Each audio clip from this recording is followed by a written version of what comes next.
So, it's been 12 years now since we first met. So, others would say, it's never been the love yet. Kasi we started at 13 years old. And for them, it's just a puppy love. But who would think that it goes deeper like this, diba? So, we all shared the laughter, the tears, adventures. At sa 12 years na yon, wala ako pinagsisisihan. Kasi every time na binabalikan na lang natin, andun pa rin yung kilig, and syempre, andun pa rin yung saya.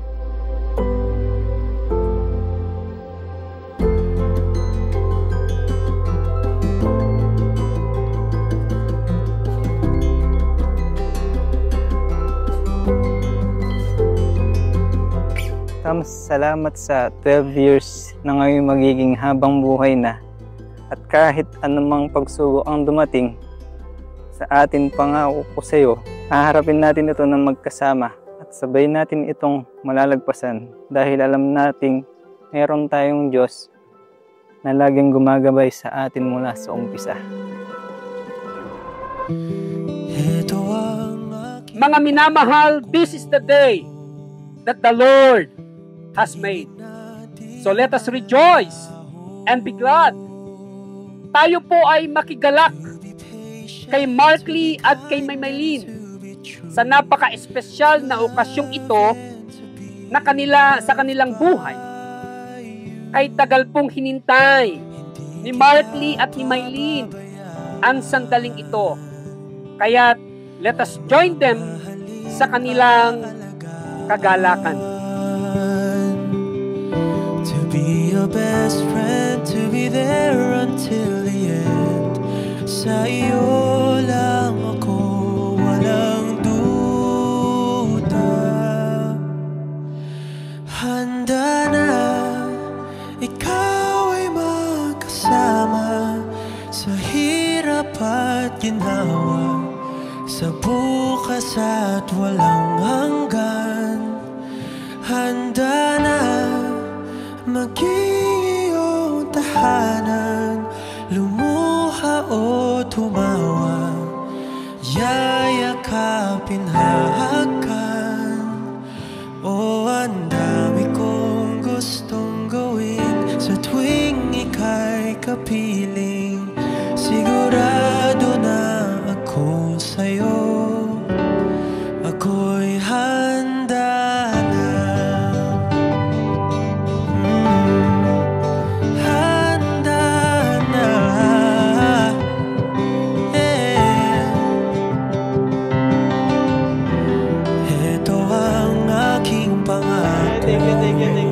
Okay na? Pag-ibig na di maglalaho, to be your best friend, to be there until the end. Sa iyo lang ako, walang duda. Handa na, ikaw ay makasama sa hirap at ginawa, sa bukas at walang hanggan. Handa na maging iyong tahanan, lumuha o tumawa, yayakapin, hahakan. O ang dami kong gustong gawin sa tuwing ika'y kapiling. Sigurado na ako sa'yo, ako'y handa. Saksi ang Diyos kung paano natin nalagpasan ang lahat at kung paano tayo nangarap together. Maraming beses na din tayong sinubok ng tadhana, and those are the silent battles na tayong dalawa lang ang may alam. And this time, alam ko at naniniwala ako na mas matatag pa natin na harapin lahat ng pagsubok. Lalo na ngayon, nabubuo na tayo ng pamilya. I'm very thankful to God for answering my prayer and wishes. At ito yun ang pagtayo ko sa harap ng Panginoon kasama ka. There's this maze in my heart, yes you made it. Trying to find my way out on my own. It's gonna take a few years, but I'll make it. So, ang sabi nga nila, bakit pa natin patatagalin kung sa kasalan din naman ang bagsak? So, but it is a love came from 1 Corinthians 13, verse 4 to 7. That love is patient. Love is kind, does not envy, it does not boast, it is not proud. And love does not delight in evil, but rejoices with the truth. Bro, congrats na. Mag-aasawa ka na. Matatali na yung batal mo. Ne. Yun lang masasabi ko. Congrats. Uling at so nakaking nakabilyan, hindi ba mo yung pamilyado?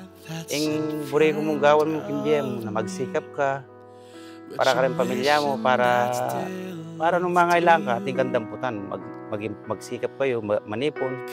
Kung sakali man, para ka rin anak nyo, datang yung panahon, makayadyan na kayo. Itaon tayo kuya ka. I know I'm not looking back, that's for sure.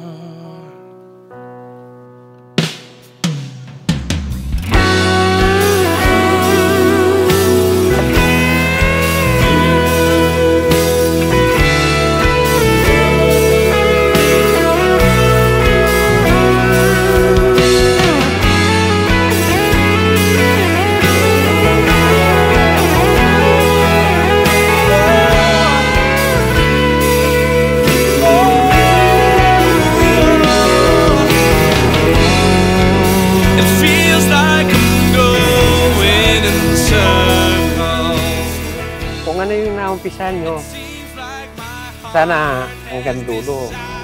Tuloy-tuloy, step-step, hindi yung shortcut. Step-step, parang agdanan niya. Alam ko naman na Diyos ang nangungulo sa inyo, kaya siguro yung lahat ng pangarap nyo ay matutupad. When I take a ride, it just leads to you. When I take a left, guess what? When I take a ride, it just leads to you. When I take a left, guess what? It still leads to you. All I got is a path that's in front of me, which I'm wishing that still leads to you. Thank you for the 12 years na hinayaan mo akong maghari-harian sa relasyon natin. Kaya from this moment forward, with the blessings of the Lord, ipapasa ko na ang corona. Remember this, that I will be the wife na magsasubmit sa'yo. I will be the wife na magsusupport sa'yo. And that is for a lifetime. I love you palagi, Nams ko.